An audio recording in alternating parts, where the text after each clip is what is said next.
Hey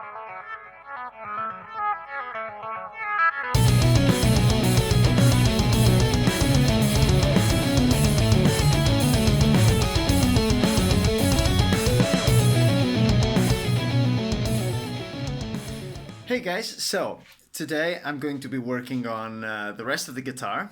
I have the headstock to work with. I'm going to alter it, and I have to paint the body.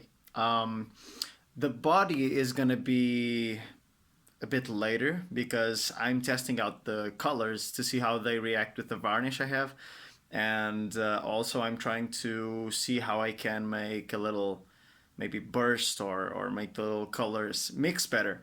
But today I think I can already work on the neck while I wait for the paints to finish, because I have some paints here that will take about a day to really dry, and then I'm going to sand them and get another coat of varnish on top to see how it works. So it's gonna take a bit more time. So I can, in the meantime, I mean, work on the neck. So I've been trying out these colors. So I bought several of them. I have them here. It's it's this brand. I don't know. Is it Portuguese? No, it's Spanish brand. And I have a bit more of those here. So I had black here, and red. Wow, the red thing came out. Cool. So yeah, and so I have tried them out on this board here, and yeah, so with different effects. So this one is a bit like, this one was to try the transition between the black to the red, and it went quite well. I just don't know if the middle part is kind of it's not exactly black. It's not dark red. It's a bit like purplish. This is not really black. It's actually dark blue. So it's not black, bros, but still, it's a nice color. This one was a mixture of both, and I love this color. I really do love this color. Oh, by the way, this one has no type of coating except for oil. I only put linseed oil, and it's still drying up. It made not much of a difference in terms of because I think the wood absorbs it a lot. But tomorrow I'm gonna see if I can coat it again and see if it gets a different type of shine. This one, I used clear varnish, brilliant varnish, so that it gets like a shiny finish, and it's still drying up. And tomorrow I'm gonna give it another go. I'm gonna put another coat on it. But I really enjoy this color. Like on pine, this is pine wood, it gets like this brownish, purplish color, like I don't know, like as if it was deep mahogany. I don't know. So this one here is just red. It's just red, and I put one coat yesterday, and then I put another today, and I think I'm gonna put a third one to see if I can get a deeper, darker red. But I don't think I am. I think it's the quality of this red paint that I got. There's just like red like this, like almost rose, almost pink. It's not really not really the red I wanted. I wanted more towards cherry, but I couldn't find that. So maybe I'll take a look next time. But I really enjoyed this color for now. So, and this one was several coats of red and several coats of black. It's much darker, much deeper. I also like this one. I just don't know how dark it'll go on the other wood, because this is fairly bright wood, whereas the other one is base wood, which is a bit more chocolatey. And if I put this coating on, it'll probably darken down to the point of almost black. So I don't know. Maybe this on base wood will become the red I want. Who knows? This is the fun about experimenting with these things. I just hope I don't mess it up. So today what I'm going to be doing is I'm going to be cutting this headstock and probably rounding off all of these corners and all these things, so it gets a bit more of a, so it goes along with the rest of the body. And yeah, I'm going to use my Dremel on this probably. I'm going to be sanding it down. I was thinking about cutting it, but I don't know, because cutting it with the Dremel actually creates it burns the wood. Well, then I could sand it down, yeah. But I don't know. I never cut anything with my Dremel, and also this is curved. I could just, well, maybe I could cut like a triangle here, and then another triangle here, and then another here. Um, well, we'll see how it goes.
Finally, my God.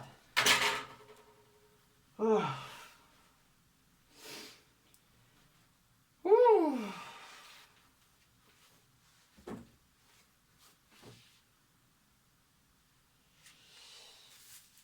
Okay, let's check the damage.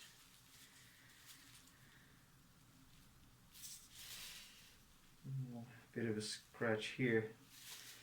I think I can remove that. Yeah. Yeah, but it's okay. It's all in places I'm gonna have to sand anyway, so. Okay.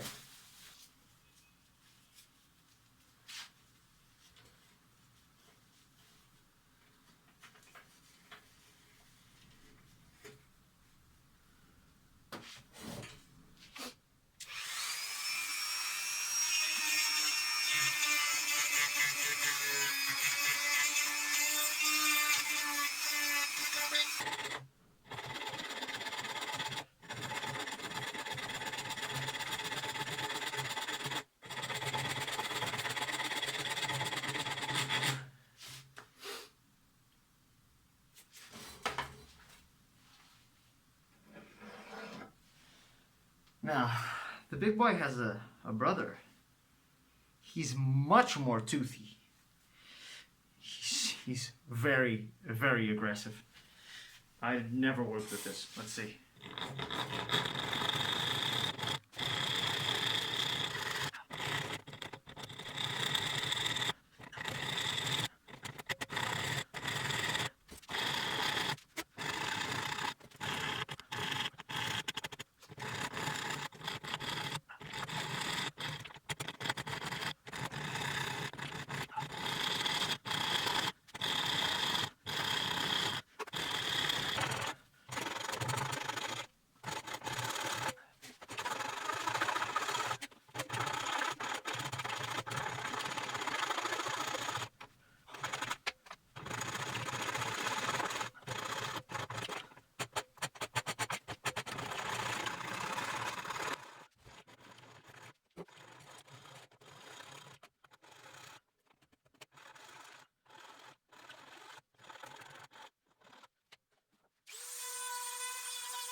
I'm gonna try all the weapons in my arsenal. Jesus.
Well, to say I'm proud is an understatement. Um, I'm just absolutely stunned by the fact that I could do this, and it's still not finished, but look at it. It's awesome. I really like this. If I had more space, I would have made these a bit longer, but I didn't have enough headstock. But I love this. Freaking love this. Hello, boys and girls. You may be asking yourself, why don't I see his head? Well, now you do. Now, the reason for this angle is because today I'm going to be talking about setting up the neck. I'm only going to be talking about it because most of the work is not going to be able to be done today because I'm missing one tool, which is the fret leveling beam, I think it's called, which has, it's a block of metal which has different types of sandpaper that allows you to level the frets. And why do I say this? Well, first of all, before you do this, I've learned that you need one of these things, which is the thing that I already showed in the first video, which is a straight edge, I think they call it that. And it's something that you put on the fretboard to check if it's straight. So, I don't know if you can tell, but these sit exactly on top of the frets, and when the truss rod is either too tight or either not tight enough or bending too much on one way or the other, it will show gaps somewhere. And in this case, no gaps. So, because I already adjusted it. So, you have to check this always before you start taking care of your guitar, because then you'll be trying to level the frets, and then you'll realize that you've been leveling on a curved neck, which is almost impossible. So, then what you do is you get one of these babies, and this is basically something to help you know if the frets are level or not. So this has 3 or 4 different sizes, and so what you do is you put this on top of the frets, you see if they rock this way. So you keep trying to see if there's any point where they rock, and so these are okay. I know that some of the frets that are actually rocking are these ones. So you do it 3 by 3. That's why there's different lengths. So this is the length for here. This length is for these ones. This length is more for up here, and this one is for the small ones. And so there's some here that rock. Listen to that. You hear it? Yeah, it's rocking. So one of these is not okay in terms of size, and yeah, and these frets do need a polish and everything. So it's good that I take care of this in time. So what I was going to do today was I was thinking of putting like these protectors and start like crowning this or something, but I don't want to do that yet. I prefer to have all the tools and do it step by step and see if everything's level, and then I start working so that I don't tip the scales one way or the other. Yeah, what I can do is I can get one of these bibbies. I have many bibbies here. Which is a fret rubber. This is a 1000 grit fret rubber from Japan. And basically what you do is you set the guitar like this, and then you just rub this all along the frets, like so. So when you're doing this, you're basically polishing the edges of the frets so that they get a bit smoother.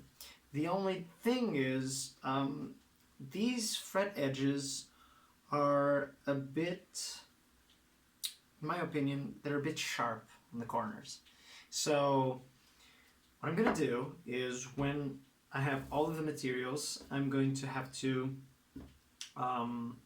put some masking tape on this fretboard and then round off all of the corners just so they're absolutely smooth to the touch, which they aren't. They're a bit harsh. So yeah, and then I'm gonna take a look at the nut, just so the nut. I'm gonna take a look at the nut, just so I can what do I want to say? So I can, yeah, so I can fix this string height, because I don't believe that this string height is like, it's not deep enough. The cuts in the nut, I don't think are deep enough. I'm going to try to simulate the ones on my 7 string, because they are quite nice. The nut on that guitar is quite nice. Just to show you, I have these fret protectors, so I can put this on the frets and basically work around it while the fret isn't being hurt, because I'm going to use some files that if you do it against the wood, it can hurt it. So this is good to protect it. Although I won't be using this always, because when I want to really round off these corners, I can't do it with this because this doesn't give me enough reach. So what I'm gonna have to do is, one of these is going to suffer a transformation in its life, and I'm going to remove a side of this some sanding material from one of these sides, so that I can rest it against the wood, or not the wood, in this case the masking tape, and really be able to get in there. Oh, and I just noticed that, for example, this fret is much larger, the crown is much larger there than here, so yeah, this is not level at all. So yeah, I need to take care of this. It's going to be my first neck. I'm absolutely terrified, but well, if things go as they've been going, it'll be just fine. He says, not knowing if things are going to keep going this well. I'm still waiting for the tests on the colors and everything. Next time, I believe I'm going to start coloring the guitar. I hope that also next time I already have, well, maybe not next time, but I'll color the guitar, then I'll take care of the neck when the materials come, and I hope to be able to glue the neck in the day that the materials come, so I have everything ready. I'm still not sure about coloring the neck, really not sure. I kind of like the discrepancy between the wood and the body and the wood and the neck, but maybe I'll color it like some sort of like a lighter shade from, I don't know what I'm gonna do yet. I'm still gonna decide. The neck could come out blue, who knows. And as soon as I have more updates, I'll post them. So thank you for watching, and have a nice one.